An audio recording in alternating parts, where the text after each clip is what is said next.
മലയാളികളുടെ പ്രിയപ്പെട്ട സിനിമയായ കിരീടം റിലീസിന് എത്തുകയാണ്.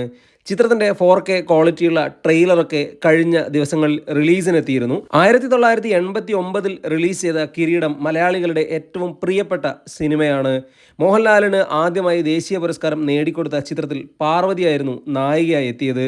മലയാള സിനിമാ പ്രേക്ഷകർക്ക് ഒരിക്കലും മറക്കാൻ പറ്റാത്തൊരു ചലച്ചിത്ര അനുഭവം തന്നെയാണ് കിരീടം.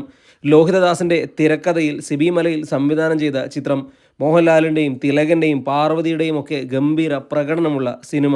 വൈകാരികമായി കാണുന്ന ഏതൊരു പ്രേക്ഷകനെയും ഉള്ളുലച്ച സിനിമയാണ് കിരീടം. ലോഹിതദാസിൻ്റെ ഏറ്റവും ശക്തമായ കഥയും സംഭാഷണങ്ങളും കഥാപാത്ര സൃഷ്ടിയുമാണ് സിനിമയുടെ ഏറ്റവും വലിയ പ്രത്യേകത. റിലീസിനെത്തുന്ന കിരീടത്തെ ഒരുപാട് വലിയ പ്രതീക്ഷയോടെ കാത്തിരിക്കുന്നവരാണ് മലയാളി പ്രേക്ഷകർ. കഴിഞ്ഞ ദിവസം കിരീടത്തിൻ്റെ 4K പ്രീമിയർ ഷോ നടന്നിരുന്നു. ആ ഒരു ഷോയിലേക്ക് സിനിമയുടെ അണിയറ പ്രവർത്തകരും മറ്റുമല്ലാതെ മലയാള സിനിമാ മേഖലയിലെ നിരവധി ആളുകളുണ്ടായിരുന്നു. അവിടെ വെച്ച് ലാലേട്ടൻ വളരെ വൈകാരികമായി സംസാരിച്ചിരുന്നു. ആ ഒരു സിനിമയിൽ അഭിനയിച്ചവരെക്കുറിച്ച് ഓർത്ത് തന്നെയാണ് ലാലേട്ടൻ സങ്കടപ്പെട്ടത്. കാരണം ആ സിനിമയിൽ അഭിനയിച്ച ഒരുപാട് മഹാന്മാരായ കലാകാരന്മാർ ഇന്ന് നമ്മളോടൊപ്പമില്ല. 80കളുടെ തുടക്കത്തിൽ ലാലേട്ടൻ മലയാള സിനിമയിലേക്ക് വന്നപ്പോൾ അദ്ദേഹത്തെ ചേർത്ത് നിർത്തിയ ഒരുപാട് സഹപ്രവർത്തകർ ഇന്ന് അദ്ദേഹത്തോടൊപ്പമില്ല. അവരിൽ പലരും അഭിനയിച്ച സിനിമയാണ് കിരീടം. വല്ലാത്തൊരു ഓർമ്മകളിലൂടെ ആയിരിക്കാം ഒരുപക്ഷെ ലാലേട്ടൻ കിരീടം കണ്ട സമയത്ത് കടന്നുപോയത്. അത് അദ്ദേഹം ഇന്നലെ ആ വേദിയിൽ പറയുകയും ചെയ്തു. നമ്മൾ പോലും ഇന്ന് കിരീടം കാണുന്ന സമയത്ത് ആ ഒരു സിനിമയുടെ സ്ക്രീനിൽ അത്രയേറെ ഗംഭീരമായി കഥാപാത്രങ്ങളെ അവതരിപ്പിച്ച ഒരുപാട് കലാകാരന്മാർ ഇന്ന് നമ്മളോടൊപ്പമില്ല. അവരെ ഓർത്ത് തന്നെ ആവണം മോഹൻലാലിൻ്റെ കണ്ണുകൾ നിറഞ്ഞത്. എടുത്തു പറയാനായിട്ട് നിരവധി അഭിനേതാക്കളുണ്ട്. തിലകൻ, ശങ്കരാടി, കൊച്ചിൻ ഹനീഫ, ഒടുവിലുണ്ണികൃഷ്ണൻ, മാമുക്കോയ, മുരളി, തിക്കുറിശ്ശി സുകുമാരൻ നായർ, കവിയൂർ പൊന്നമ്മ, ഫിലോമിന, മോഹൻരാജ്, ശ്രീനാഥ്, കുണ്ടറ ജോണി ഇവരെല്ലാം കിരീടത്തിൽ പ്രധാനപ്പെട്ട റോളുകൾ ചെയ്തവരാണ്. ഇവരാരും ഇന്ന് നമ്മളോടൊപ്പമില്ല. ഇവർ മാത്രമല്ല, സിനിമയ്ക്ക് തിരക്കഥയൊരുക്കിയ ലോഹിതദാസില്ല, സംഗീതം നൽകിയ ജോൺസൺ മാസ്റ്ററില്ല. ഇവരുടെ എല്ലാം ഓർമ്മകൾ ഒരുപക്ഷെ ലാലേട്ടൻ്റെ മനസ്സിലൂടെ ഇന്നലെ കടന്നുപോയി കാണണം. അതിനാൽ തന്നെ ആവും അദ്ദേഹത്തിൻ്റെ കണ്ണ് നിറഞ്ഞതും. 1989 പുറത്തിറങ്ങിയ കിരീടം മലയാളിക്ക് വെറുമൊരു സിനിമ മാത്രമായിരുന്നില്ല. ഒരു സാധാരണ മനുഷ്യൻ്റെ ജീവിതം വിധി എങ്ങനെ മാറ്റിമറിക്കുമെന്ന് അത്രയും യാഥാർത്ഥ്യത്തോടെ പറഞ്ഞ മലയാള സിനിമയിലെ ക്ലാസിക് തന്നെയായിരുന്നു. സേതുമാധവനായി മോഹൻലാൽ ജീവിച്ചപ്പോൾ അച്ഛൻ അച്യുതൻ നായരായി തിലകൻ മലയാള സിനിമ കണ്ട എക്കാലത്തെയും മികച്ച പ്രകടനങ്ങളിലൊന്നാണ് സമ്മാനിച്ചത്. ഇവർക്കൊപ്പം തന്നെ മികച്ച പ്രകടനങ്ങൾ നൽകിയവരായിരുന്നു നമ്മൾ നേരത്തെ പറഞ്ഞവരും. ഇന്ന് ആ മുഖങ്ങളിൽ പലരും നമ്മളോടൊപ്പമില്ല. പ്രീമിയർ ഷോയിൽ സിനിമ വീണ്ടും കണ്ടപ്പോൾ ഓരോ രംഗവും മോഹൻലാലിന് മുന്നിൽ പഴയ ഓർമ്മകളെ തിരികെ കൊണ്ടുവന്നിട്ടുണ്ടാവാം. ഒരു കാലത്ത് ക്യാമറയ്ക്ക് മുന്നിൽ ഒരുമിച്ച് ചിരിച്ചും കരഞ്ഞും അഭിനയിച്ച സഹപ്രവർത്തകർ, അതേ കാലം തന്നെ ക്യാമറയ്ക്ക് പിറകിലും വലിയ സൗഹൃദം പങ്കിട്ടവർ, ഷൂട്ടിംഗ് ലൊക്കേഷനിലെ നിമിഷങ്ങൾ, അവരിൽ പലരുടെയും ശബ്ദം ഇനി യഥാർത്ഥത്തിൽ കേൾക്കാൻ കഴിയില്ല.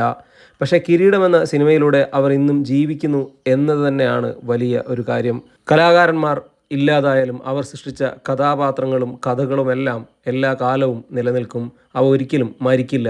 ആ ഒരു സത്യം തന്നെയാണ് കിരീടം കാണുമ്പോഴും നമ്മൾക്ക് തോന്നാറുള്ളത്. ഇന്നത്തെ തലമുറയിലെ പലരും കിരീടം വലിയ സ്ക്രീനിൽ കണ്ടിട്ടില്ല. അവർക്ക് ഇതൊരു പുതിയ അനുഭവം തന്നെ ആയിരിക്കും എന്നുള്ളതിൽ യാതൊരു സംശയവുമില്ല. പഴയ തലമുറയ്ക്ക് ഇതൊരു സിനിമയുടെ റിലീസ് മാത്രമാണെന്ന് പറയാൻ കഴിയില്ല. യൗവനകാലത്തേക്കും കൂടെയുള്ള ഒരു യാത്രയാണ്. ഒരിക്കൽ കൂടി സേതുമാധവൻ്റെ ജീവിതം വലിയ സ്ക്രീനിൽ അനുഭവിക്കാനുള്ള അവസരം കൂടെയാണ്. അതിനേക്കാൾ പ്രധാനമായി മലയാള സിനിമയെ സമ്പന്നമാക്കിയ ആ മഹാന്മാരെ ഒരിക്കൽ കൂടി ആദരിക്കാനുള്ള അവസരം കൂടെയാണ്. ചില സിനിമകൾ ഇങ്ങനെയാണ്. എത്ര കാലം കഴിഞ്ഞാലും ആ സിനിമയുടെ പുതുമ നഷ്ടപ്പെടില്ല. അതല്ലെങ്കിൽ ആ സിനിമ നൽകിയ വൈകാരികമായ അനുഭവം ഇല്ലാതായി പോവില്ല. കിരീടം ഓരോ തവണ കാണുമ്പോഴും മലയാളിക്ക് അങ്ങനെ ഒരു വൈകാരിക തലം സമ്മാനിക്കുന്ന സിനിമയാണ്. ലോഹിയുടെ തൂലികയിൽ പിറന്ന ഏറ്റവും മികച്ച തിരക്കഥ തന്നെയാണ് കിരീടത്തിൻ്റേത്. അദ്ദേഹത്തിനല്ലാതെ മറ്റൊരാൾക്ക് ഈ സിനിമയുടെ തിരക്കഥ ഇത്രയേറെ വൈകാരികമായി അനുഭവപ്പെടുത്താൻ കഴിയില്ല. സിബി മലയിലിൻ്റെ കരിയറിലെ ഏറ്റവും മികച്ച ചിത്രമെന്ന് അടിവരയിട്ട് പറയാം. MG ശ്രീകുമാറിന് സ്റ്റേറ്റ് അവാർഡ് നേടിക്കൊടുത്ത ഗാനമായിരുന്നു കണ്ണീർ പൂവിൻ്റെ കവിളിൽ തലോടി, ജോൺസൺ മാസ്റ്ററുടെ ഏറ്റവും മികച്ച സൃഷ്ടികളിലൊന്ന്. കിരീടം വീണ്ടും തിയേറ്ററുകളിലേക്ക് എത്തുമ്പോൾ നമ്മൾ കാണാൻ പോകുന്നത് വെറുമൊരു സിനിമ മാത്രമല്ല, മലയാള സിനിമയുടെ സുവർണ കാലഘട്ടം കൂടെയാണ്. അതിനെ അനശ്വരമാക്കിയ മഹാന്മാരായ കലാകാരന്മാരെ ഒരിക്കൽ കൂടെ വലിയ സ്ക്രീനിൽ കാണാനുള്ള അപൂർവ അവസരം കൂടെയാണിത്. പ്രീമിയർ ഷോ കഴിഞ്ഞ് മോഹൻലാലിൻ്റെ കണ്ണുകളിൽ നിറഞ്ഞത് വെറും വികാരമല്ലായിരുന്നു. ഒരുമിച്ച് അഭിനയിച്ച സുഹൃത്തുക്കളുടെ ഓർമ്മകളും കാലം കവർന്നെടുത്ത സഹപ്രവർത്തകരുടെ അഭാവവും കലാകാരന്മാർ ഒരിക്കലും മരിക്കില്ല എന്ന സത്യവും ആ കണ്ണീരിലുണ്ടായിരുന്നു എന്ന് തന്നെ പറയാം. ശരീരം ഈ ലോകത്തു നിന്ന് വിട പറഞ്ഞാലും അവരുടെ കല ഇന്നും ജീവിക്കുന്നുണ്ട്. ഓരോ ഫ്രെയിമിലും, ഓരോ സംഭാഷണത്തിലും, ഓരോ കഥാപാത്രത്തിലും അവർ ഇന്നും നമ്മോടൊപ്പം ഉണ്ട്. കിരീടം സിനിമയുടെ റീ റിലീസ് ആഘോഷിക്കേണ്ടത് ഒരു മോഹൻലാൽ ചിത്രത്തിൻ്റെ റീ റിലീസ് എന്ന രീതിയിലല്ല, മലയാള സിനിമ കണ്ട എക്കാലത്തെയും ഏറ്റവും മികച്ച നടന്മാരുടെ ഒരു ഒത്തുചേരൽ കൂടിയായിരുന്നു കിരീടം. മൺമറഞ്ഞു പോയ ആ കലാകാരന്മാർക്ക് വേണ്ടി തന്നെയാണ് കിരീടത്തിൻ്റെ റീ റിലീസ് വിജയം ആഘോഷിക്കേണ്ടത്. ഏതായാലും റീ റിലീസിന് വേണ്ടി കാത്തിരിക്കാം.